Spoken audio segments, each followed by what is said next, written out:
Okay, we play a game of If You Only Knew. I throw this at you.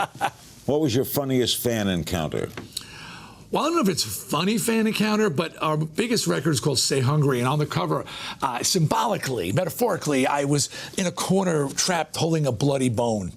And at shows, fans would bring me bloody bones thinking that I somehow wanted a bloody bone, like this was something that I was in need of. I tried. Well, didn't you get it? It was symbolic. No, they didn't get it. They thought, there's a bone. You must want a bone. Who was your childhood celebrity crush? I'd have to say, great, I'm forgetting her name. From the Partridge Family, Susan. Oh, come on, anybody? Day.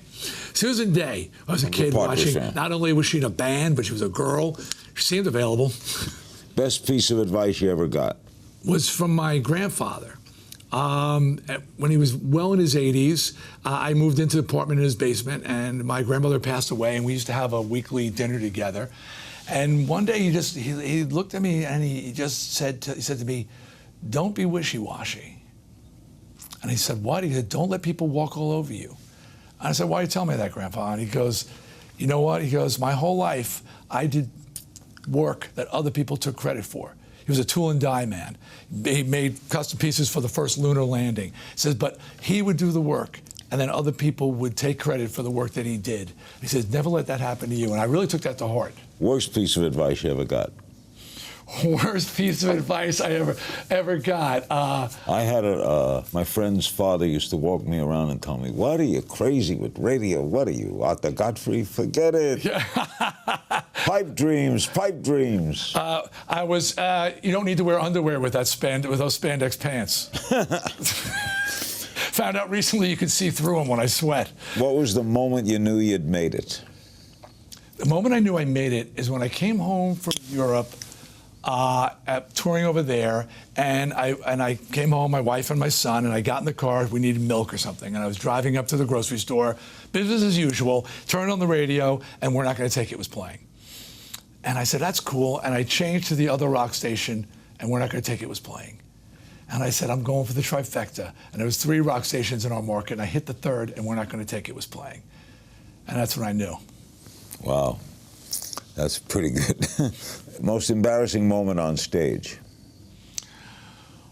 When I realized that people could see through my spandex. Okay. With that. No, but most embarrassing moment. Well, I think it was a time we used to wear very high platform shoes. That was very big. Because you were a woman. Well, yeah, and it was in vogue, and I really liked them though. And I miss spandex. And I fell off my own shoes. You know, literally, like they're so high, I fell on the floor. And somebody gave me this is a piece of advice I forgot was, if you do something, you mess up, do it twice so people think it was on purpose. Oh, yeah. So I got back up and I fell down again just to make people think that I wasn't an accident that I fell down the first time. Favorite city to perform in? Wow. You know, I'm a New York guy. We played there so long, but I've got a special place in my heart for London. They were the city, the first place away from home that welcomed Twisted Sister and told us, yeah, this works everywhere. Biggest risk you ever took? Biggest risk I ever took, I guess, was quitting my day job and joining Twisted Sister. You know, I mean, What was your day job? So, it wasn't worth anything. It was loading trucks. I was on the loading dock, you know. But still a risk. But still, you know, you got a check. And my father was going, you're getting a weekly paycheck. You know, you're getting nothing that here. Up, yeah. You know, but that you take a chance. Person you'd like to switch places with for a day? Wow, for one day. My mind is racing. It's okay. You know, and I'm. It's not a courtroom. You don't have to answer it. I don't have to answer. No. Yeah, I don't think I can answer that one. Proudest accomplishment? Well, people always say having your kids. You know what I mean? It is. And certainly, but I think beyond that, it is an accomplishment. You realize what's really important when you have kids. But I've been with my wife for 40 years since we met, and it's not. It's never an easy road. Marriage and relationships are a work in progress all the time. But I'm really proud of that. I'm really proud of, and that we still like each other and we love each other, and that is a great accomplishment. You could take one person to lunch. Who would it be?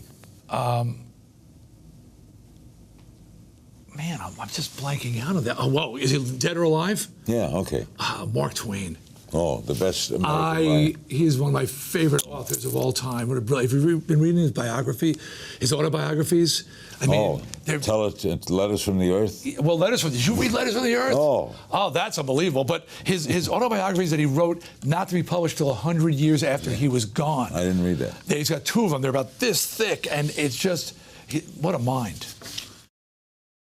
Watch new episodes of Larry King Now Monday, Wednesday, and Friday on demand on Aura TV and Hulu.